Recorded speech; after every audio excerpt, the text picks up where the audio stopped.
ismaaciil ibraahim axmed bal waxaad nooga warantaa taariikhdaadii gaar ahaan sooyaalkaagii shaqo iyo waxbarasho.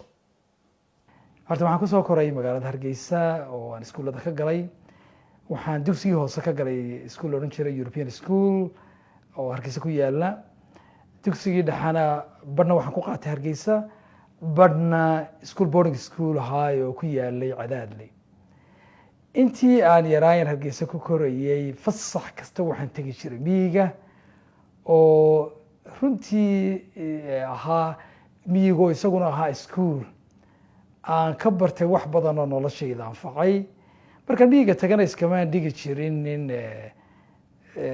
magaalo ka yimid oo dalxiis meesha u tagay hawlaha miyiga yaala qaybteeda ka qaadan jiray.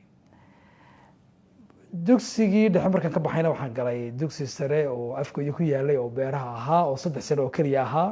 waxaan doonayay inaan hore shaqo u bilaabo. maan gelin jaamacadihii bariga xamar ku yaalay. shaqadii ugu horeysayna waxaan ka bilaabay mashruuc xaruntiisu ahayd Hargeysa oo la oran jiray mashruuca horumarinta beeraha. shaqadii ugu horeeyay qabtayna waxay ahayd waxaan noqday surveyor oo waxaan ka shaqayn jiray moosas iyo bixirina loo sameyn jiray beeraleyda Gabiley iyo Boorama. waa hagaag bal waxaad nooga warantaa dhoofkaagii iyo caqabadihii aad kala kulantay. markii aan muddo ka shaqaynayay mashruucaasi ayaa niman Ingiriis oo wada shaqayn jiray iga caawiyeen inaan helo scholarship aan jaamacad ku galo dalka Ingiriiska.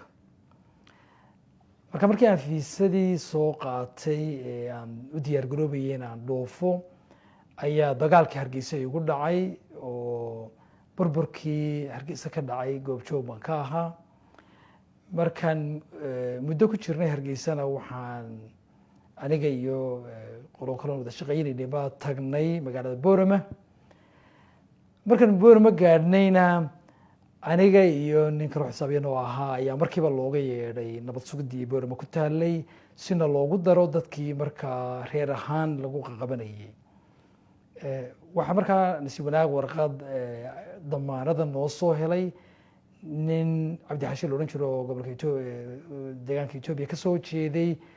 oo garanayay nimankii saraakiisha ahaa ee ciidanka haystay. marka sidaasaanu muddo Cabdi Xashi iyo xaaskiisa wada shaqayn jiray kaltuun la yiraahdo Boorama ku nool aan muddo ula joognay. markaan waxoogay joognay ayaa ninkii xisaabiyaha maalin helay reer safara oo Itoobiya tagayay.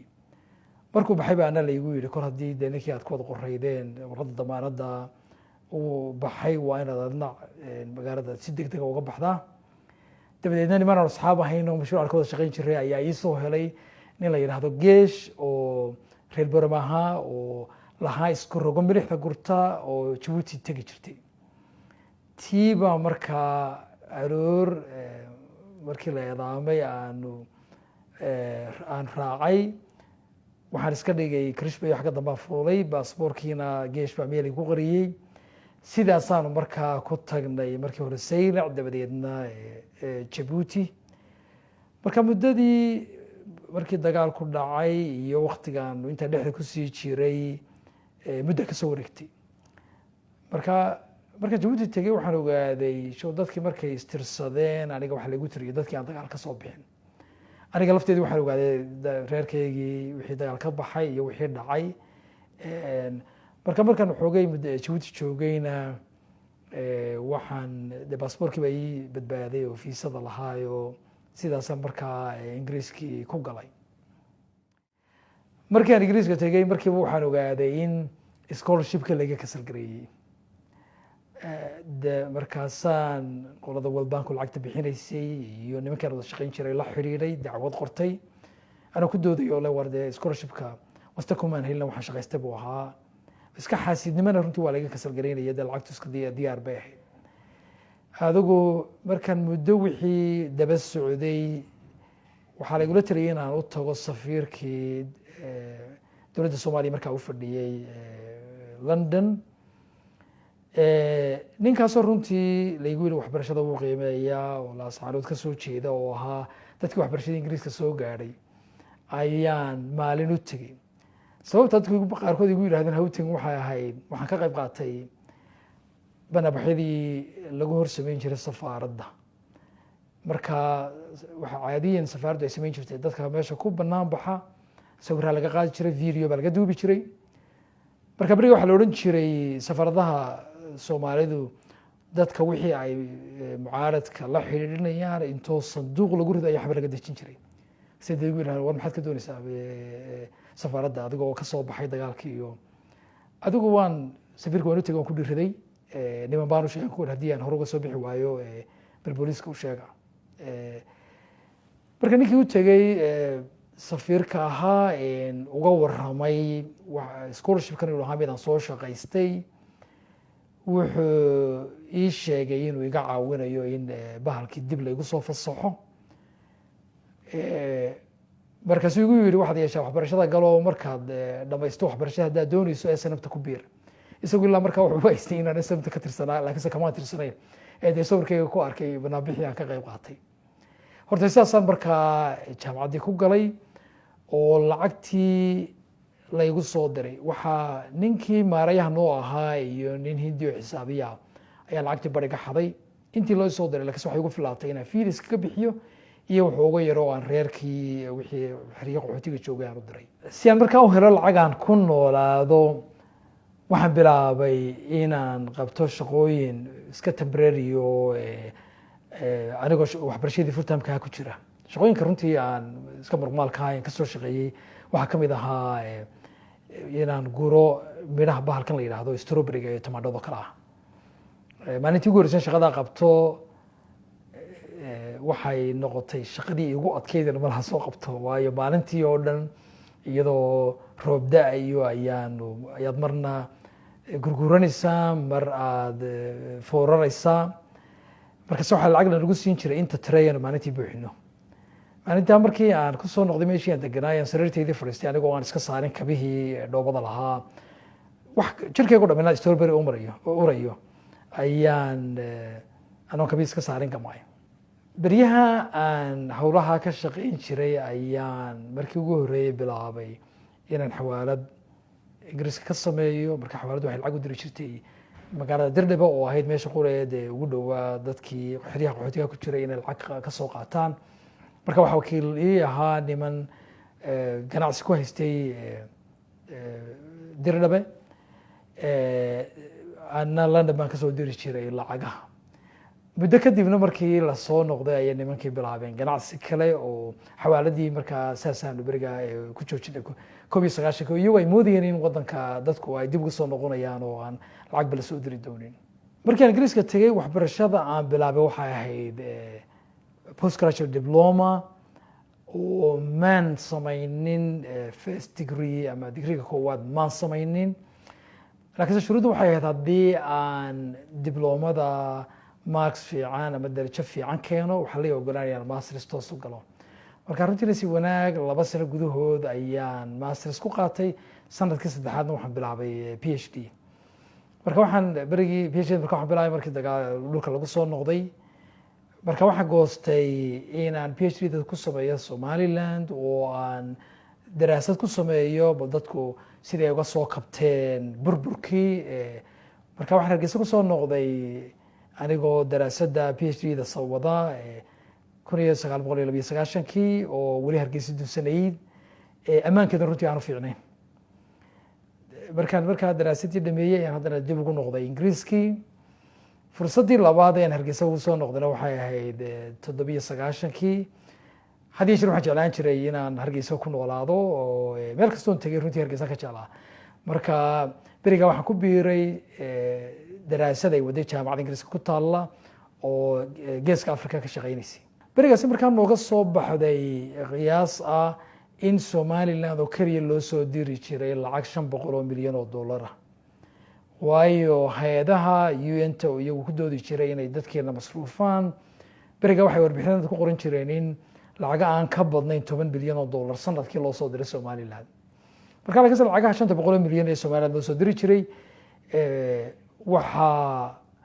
inta badan dadku ama gacanta kusoo qaadan jireen ama waxyaalo kale kusoo iibsan jireen. xawaaladaha waxaa ka badnayn 100 ama 200 milyan baa uun soo bari jiray berigaasi. waa hagaag, bal waxaad nooga warantaa hay-adaha iyo khibradda aad kala kulantay. hay-adaha dhulalka soomaalida ka shaqeeya had iyo jeer marka dhibaato timaado iyagu fursad bay u arkaan ay lacag ku helaan. marka berigii markii la xidhay albarakaat ayay mar qura sheekadoodii bedeleen ahayd annagaa soomaalida masruufna oo ay lahaayeen lacagaha xawaaladaha waa la buunbuunaya wax weyn maaha. markaasay waxay markiiba soo saareen warbixinaha ay ku doodayaan ay leeyihiin 1 bilyan oo dollar lacaga gaaraya xawaaladaha soo marayay. waana been bay ahayd oo waayo xataa anaga daraasadeeda waxa ka soo baxday marka dhulalka soomaalida oo dhan la isku daro xawaaladu waxay dirayeen 100 ama 200 milyan kamay badnayn. marka iyaga de maanta dantoodii baa gashay inay buunbuuniyaan oo xataa ka badiyaan tii aanu sheegaynay inay lacagihii lasoo dirayay. markaas waxay ku doodeen haddii aan lacag loogu dhiibin in xawaaladaha inta kalena la xirayo macaluul dhici doonto. sidiiba markaa hay-addan UNDP ay ku bilowday mashruuc ay lahaayeen xawaalada uu ka caawinaya sidii ay shuruucda beryaha lasoo rogaayo u dabiqi lahaayeen. marka bacdama aanana muddo xawaaladaha daraasad kusoo sameeyey xawaalad hore aan sameeyey odayaasha xawaaladahana inta badan xiriir wanaagsan aanu lahayn iyaga iga dalbaday inaan consultancy maro sameeyo.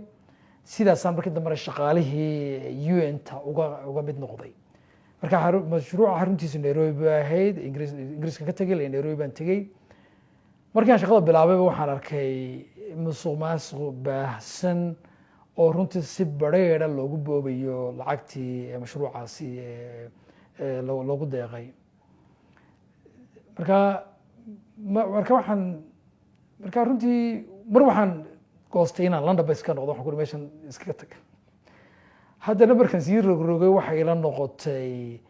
inaan bal isku dayo in qoladii New York joogtay aan gaarsiiyo. marka markii ugu horeysay maalin axada ayaan meel internet cafe oo Nairobi ku taala tagay anigoo iska dhigay qof kale ayaan markaa waxyaalihii aan arkay berigaasi oo de muujinayay musuqmaasuq baahsan aan u diray New York. dabadeedna dhowr cisho ka bacdiba 2 nin oo ka socday qaybta waxbaarista ayaa degdeg loo soo diray oo runtii dee way arkeen waxa aan u diray wax dee warwar ku dhaliyay buu noqday. laakiinse nimanka waxaa loo soo diray may ahan inay baarhaan musuqa ee inay mashruuca ka caawiyaan in wixii la dambabaso oo wixii documentsay caddeynaya musuqa la gubo. saasay u yimaadeen Nairobi. dabadeed markaa aniga igamay shakisanayn in ingiriiska yimid oo lacagta yare fiican u qaadanayo mabsuudku abay moodayeen. dabadeed emailkii aan diray laftiisii bay ila sheergareeyeen oo ay yidhaahdeen bal naga caawi sidii qofkan loo heli lahaa. markaasaan ku iri aniga laga yaaba inaan gartay bal iisoo dira. aniguna waan bedelisaan wax u qoro oo waxaan iska dhigay qof kale oo aan Nairobi joogin sidaan wax u dhigay.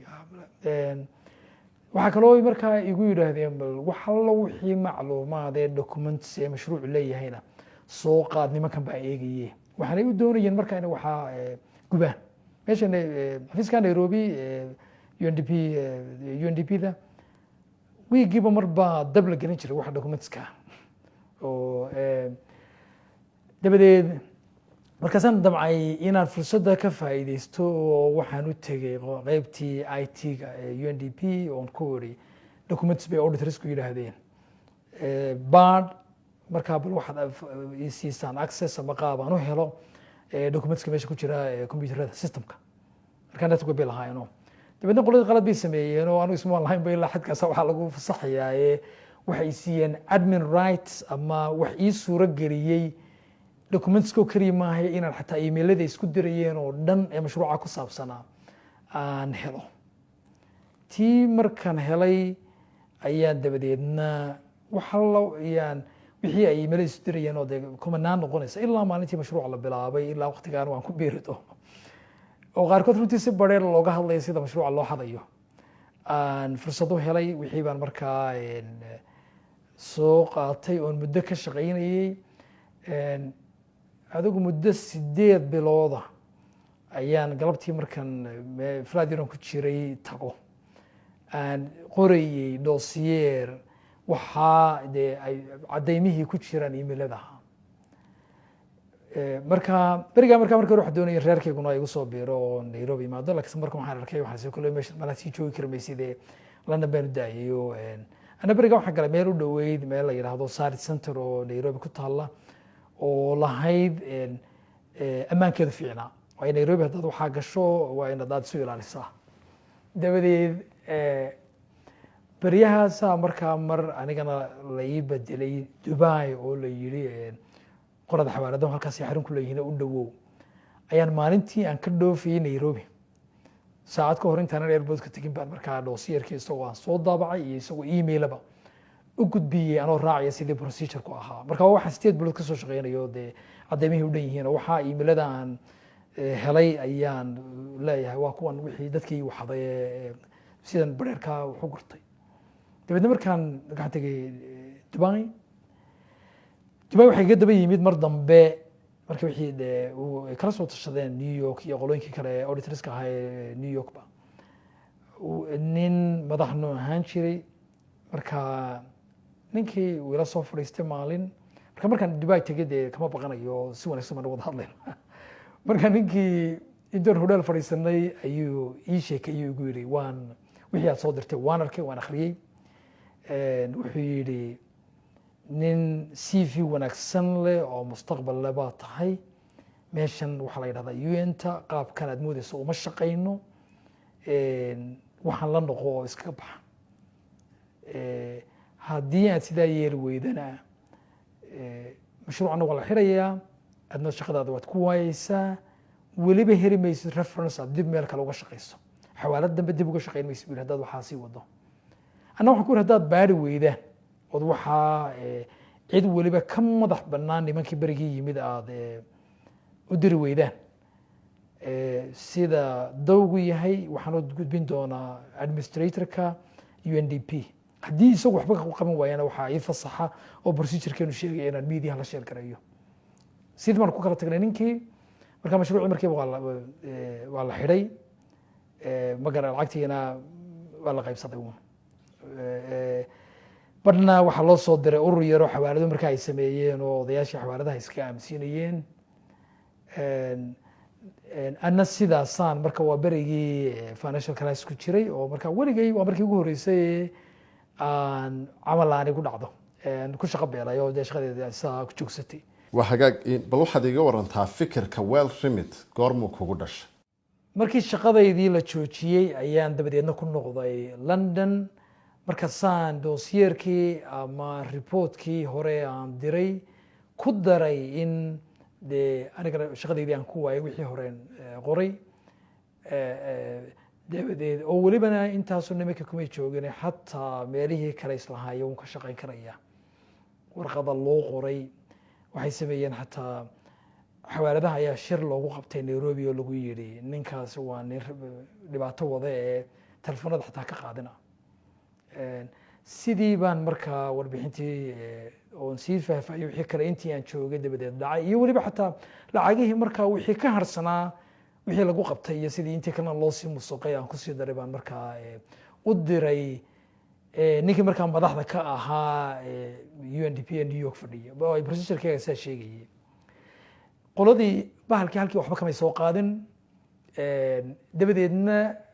anigoo raacaya procedure-kii UNDP-ga ahaa haddii ninka administrator waxba ka qaban waayo waxaan fasax u haystay inaan media la share gareeyo markaasaan media la share gareeyay oo aan Reuters iyo waxaa dossierkii u diray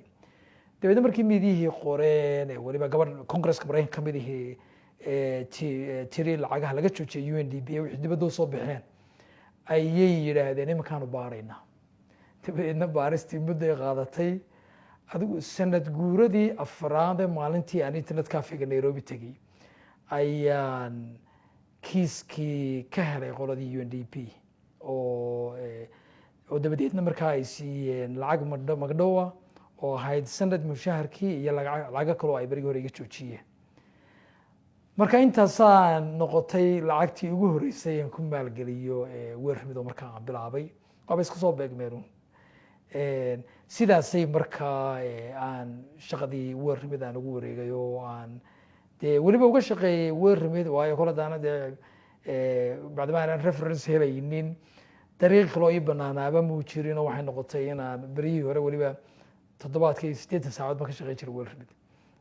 saasay markaa runtii shirkadda asaaskeedii ahayd shirkadda World Remedy horta saasaan ku aasaasay ilaa imika waxay heshay maalgashi gaadhaya ilaa 700 milyan marka dee anigu aasaasihii shirkaddan ahaa imikana waxaan ahay dadka de shareska kule kuwa ugu badan laakiinse runtii waxay noqday shirkad weyn oo dad badani lacag gashadeen oo ay la leeyihiin dadkii berigi hore igala shaqeyn jiray oo shareska bar ku leh kuwii maalgashiga gashaday marka lacagtan imika aan ugu deeqay inaan gelinayo 500 milyan ee aan gelinayo foundationkana waa wixii anigu aan ku lahaa World Remedy oo keliya ee ma aha wax World Remedy shaqo ku leedahay waa hagaag sooyaalkaaga nololeed maxay dhalinyaradu ka faa'iidi karaan waxayna tahay waxaa laga faa'iidayaa laba arrimood oo aan kula talinayo dhalinyarada waa ta koowaade waxaa la waqtiga adaga ku soo mara waxaad kaga bixi karaysaa waxna ka baran karaysaa adiga oo ku talagala oo qorshaysta inaad shaqo kasta oo adag oo kula soo gudboonaato qabta berigaan ingiriiska tegey shaqo muruqmaal oo adag ayaan qabtay oo aan ka doorbiday inaan cayr qaato maanta dhalinyarada jaamacadaha iskuulka ka baxa shaqooyinka caynkaas oo kale waxay ka doorbidaan oo ay ka doortaan shaxaad camal la-aan iyo inay cid dulsaar ku ahaadaan waxaan leeyahay cisigii sharafta waxay ku jirtaa inaad isku tashato oo aad markay ka fursan weydo muruqaaga maasho xataa caafimaadkaagaa ku jira inaad maskaxda iyo muruqaba ka shaqaysiiso ta labaad waxaan leeyahay iska ilaaliya waxyaalaha musuqa iyo xaaraanta ah oo u dirira xaqa markaan unta tegey waan arkayay inaan shaqadeeda ku waayo haddii aan ka hor imaado musuqii waxaa iga fududaa inaan ana qaybteeda qaato laakiinse inaan si xalaala u shaqaysto ayaan doortay oo aan caruurteeda siinin xoolo xaaraana imika beryahan dambe waxaad moodaa dadku qaar inay xaaraantii xalaashii isaga ekaadeen oo ay musuqii wax caadiya u arkaan waxaan leeyahay waxaan dhaqan umaynaan lahaan jirin ee aynu ku soo noqonno wixii dhaqankeena iyo diinteenu ina faraysay oo yaan laga fikirin oo keliya maxaan maanta qaataa ugu dambeyn waxaad xog kooban naga siisaa Sahmiye Foundation Sahmiye Foundation waxaanu aasaasnay inuu ka shaqeeyo mashaariic horumarineed oo aanu doonayno in laga dhaqan geliyo Somaliland horta markii ugu horeysay ma ahayn Somaliland wax ka sameeya anigu berigi horeba waxaan hayuun baan badnayn de waan qorshahayga ku jirto waana samayn jiray inaan waddanka dib u geliyo imika waxaanu ku tala jirnaa inaanu gelino ku maalgelino foundationka lacaga ilaa 500 milyan oo dollar 10 sano soo socda oo aanu gelinayno mashaariic la xiriidha waxbarashada infrastructure-ka oo ay ugu horeeyaan wadooyin aan doonayn Hargeysa laga sameeyo halabuur ganacsi oo dhalinyarada shaqo loogu abuurayo iyo caafimaadka waxyaalaha imika noo qabsoomay waxaa ka mid ah daaris oo ah barnaamij waxbarasho oo aan ugu talagalay inuu literacyga ama wax akhriska iyo qoraalka kor soo qaado oo dadkii aan fursad u helin inay iskuul galaan ay wax ka bartaan marka imika abkii ayaa noo diyaara oo dadkii la gaarsiinaya laakiin isagoon sii ballaarinaynayo dadka waliba miyiga jooga ee iyagoo aan fursad u helayn inay bahalkaa helaan waxaanu doonaya inaan u raadino qaab af soomaaliga loogu dhigayo waxaa kaloo ka mid ahaa berigii dee covidku yimid waanu ka qayb qaadanay oo qalabkii shaybaarka lagu baadhay covidka iyo face maskskii ayaan u keenay Somaliland runtii fikradda Sahmiye Foundation waxay ku dhalatay markaan arkay dhibaatada ay hay-adahan gargaarku sheegtaa ay waddanka ku hayaan oo aan ahayn wax ummadda wax u taraya ee intooda badan yihiin un qaar dhibaatada runtii Soomaalida haysata ka shaqeynaya inay sii socoto waa iyaga dambe ugu jirto oo lacagta ay kulba helayaan baa sii badanaysa. maanta waxay soomaalida u sheegtaan inay 3 bilyan iyo badh deeqa la siiyo, dabcan khaasatan taasoo